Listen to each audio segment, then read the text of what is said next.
All right, good Tuesday morning. Meteorologist Christian Morgan alongside for a little mid-morning update on our weather for today. Of course, as you've been keeping up, we do have News 2 weather impact alerts in effect from now, and those go until Thursday morning and midday. Our temperatures right now bitterly cold, and they'll stay below freezing up until that point. Of course, the big story for us locally, the main story for us locally, I should say, is the cold air, but we're also watching the potential for a little bit of snow later this afternoon and on into tonight across the Piedmont. Of course, we've been tracking this over the last couple of days, and still the folks along the coast and in eastern North Carolina are going to have the better chance of seeing wintry precipitation and snowfall from this. In the meantime, there's those weather impact alerts I was just telling you about. They go until Thursday morning. Again, mostly for the frigid temperatures, protecting those pipes, letting the faucet strip, dressing warm. Those are all things that you need to be thinking about and thinking about doing. Meanwhile, we also for this evening have the chance of a little bit of snow across the Piedmont. We'll get to that in just a minute. At about 11 o'clock this morning, our temperatures are in the upper teens to near 20,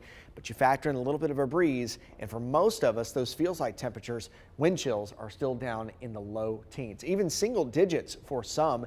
And those feels like temperatures, wind chills at one point this morning were down around 4 or 5 degrees for a lot of the Piedmont. Really tough cold like we don't normally have in the winter across the Piedmont, and could be dangerous, really frostbite kind of cold if you're not taking those precautions and dressing appropriately for that. To put a time lapse in motion for you over downtown High Point over the course of this morning, the clouds have really been the theme of the day. There have been a few little peaks of sunshine, but now as of the mid-morning, you can see those thin and wavy high clouds that are still hanging overhead. Those are sort of a precursor to what potentially heads our way for the afternoon and evening. So taking you hour by hour through your Tuesday, bottom line, any way you slice it, it's going to be just absolutely frigid today. Winter weather or not, it is bitterly cold. Temperatures only will climb into the mid and even upper 20s this afternoon for some. And again, we'll watch for the afternoon for the chance of a little bit of snow. I will tell you this, anything that falls this afternoon and this evening will stick on the roads immediately. Think back a couple of weeks ago to our system that we had that moved through.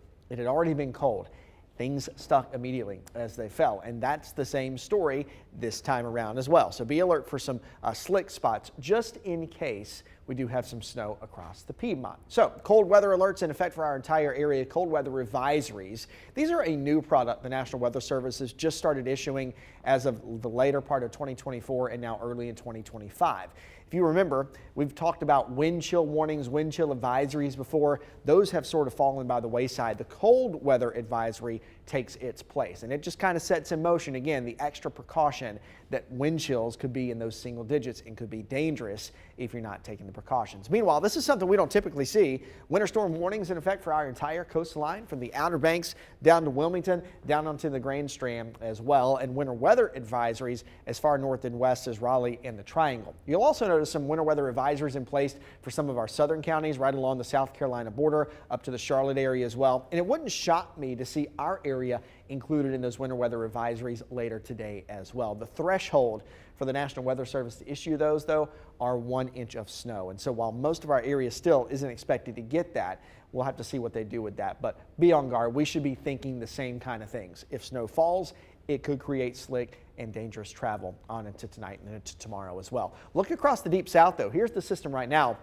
It's been blanketing places like Houston, New Orleans, even parts of Mississippi and Alabama with snow this morning. In just a couple of minutes, I want to show you a live look at Houston as of to what it looks like. In fact, I'll step away and I'll pull that up for you just so you can see. I want you to see what Houston, Texas looks like this morning, because it isn't typical that we see this kind of scene down across the deep south, but it just looks like an absolute snow globe there in Houston, Texas this morning. That snow is still falling, kind of hard to see, but you can see the flakes still falling on our camera there. That's going to continue, and that is the same system that's headed our way here in the Carolinas as we move into tonight. For us, that area of low pressure will skirt by the deep south heading into the afternoon, and then eventually slides off the coast as we go into late tonight and early tomorrow morning. Again, here's the theme that's been continuing over the last couple of days. We're right on the edge of this system. So the folks along the coast down in eastern North Carolina still, without doubt, have the better idea, have the better chance for snow and for wintry weather. We're living on the edge here, so just a subtle shift to the north and west would mean more snow for us. To the south and east would mean a drier setup for us. The cold air, though, is going nowhere, and it is locked in. Let's put this in motion for you as we work our way through the afternoon. I think this model is a little aggressive on how north and west it brings the snow, but it does go to show you the idea that snow showers are still going to be possible in our area. I think they would arrive between the hours of about 3 p.m. and 6 p.m. and then continue on and off as we work our way through the evening and on until late tonight before moving out. It'll still be continuing in eastern North Carolina and down along the coast into very early tomorrow morning. So how much will you get in your neighborhood? How much will your little city or town get? Well, there's a lot that rides on that. Again, the further south and east you are, the better off that you are as far as seeing snow. Raleigh, the Triangle, eastern North Carolina down to the coast, all of those folks could see a few inches of snow and will without a doubt also have those slick travel concerns as well. The one change that we've made in our forecast this morning is accounting for a bit more of a north and west shift with the storm and with its track. So I do think it's possible our entire triad could see maybe a coating of snow as we go into tonight. Further south and east of the triad that you go, if you move into parts of the southern Piedmont, I'm talking about folks in Asheboro, maybe down to Seagrove, Troy, Montgomery County, Chatham County, Siler City, even the southeastern corner there of Burlington, those folks may see up to an inch of snow. And this time around, we're not talking about sleet, we're not talking about an icy mess. This would be all fluffy snow and nothing but snow, which is also the good news for that. So again, the entire triad, I think you should be watching, you should be alert, you should be flexible as we move into the afternoon and evening. Of course, further north and west, if you go up to places like Mount Airy, into the Wilkesboros, up into the North Carolina mountains, those folks are largely going to stay dry with this system.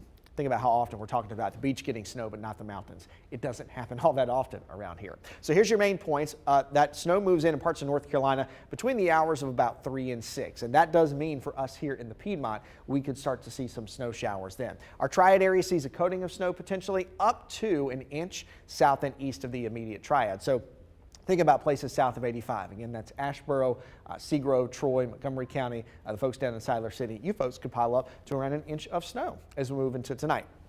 Again, be alert, be flexible with your plans, and just know that roads will get slick fast in areas that do get snow. So be a little flexible if you're trying to leave work early or things like that. Just know the evening commute may get a little slick at times if that snow does start to fall. A quick timeline for you as we move through the next 24 hours. Again, pretty much the same story. Clouds are here now. They'll continue to thicken up. Some snow showers arrive for the afternoon, and whatever falls will stick immediately. And again, temperatures are still below freezing now until Thursday, so anything that falls will likely remain there as we go into Wednesday morning and on into Wednesday afternoon as well. By Wednesday middle of the day into the afternoon, we're starting to clear it out. Our sunshine is back, but high temperatures tomorrow still only will climb into the upper 20s. Wind chills tomorrow morning will be back down in those single digits, maybe closer to 0 for some folks. Likely will be our coldest morning of the season and of the year so far. Heading into Thursday, we're still below freezing. Morning low temperatures down in the low teens once again with some single-digit wind chills possible. I do think by Thursday afternoon, though, we do start to climb above freezing ever so slightly. Over 90 hours below freezing is what we're experiencing right now. After that, once we get into the end of the work week, get into Friday, temperatures should be able to bump back up into the 40s once again. But one thing you'll notice here, all the way through the 7-day forecast, morning low temperatures are still below freezing and in 20s for most of that time as well. By the weekend, we'll start thawing out things. Mid 40s are back by Saturday. By Sunday, a good opportunity to reach back up close to 50. And by the early part of next week, it's typical January weather that's back in place. Mostly sunshine and high temperatures in the upper 40s to near 50. Stay with us as we have updates for the rest of the day on our approaching winter storm. Regardless of any kind of wintry precipitation, you can bank on it being bitterly cold for the next couple of days. Again, watch the radar, be flexible with your plans. We'll keep you posted on the potential for snow across the Piedmont later this afternoon and this evening.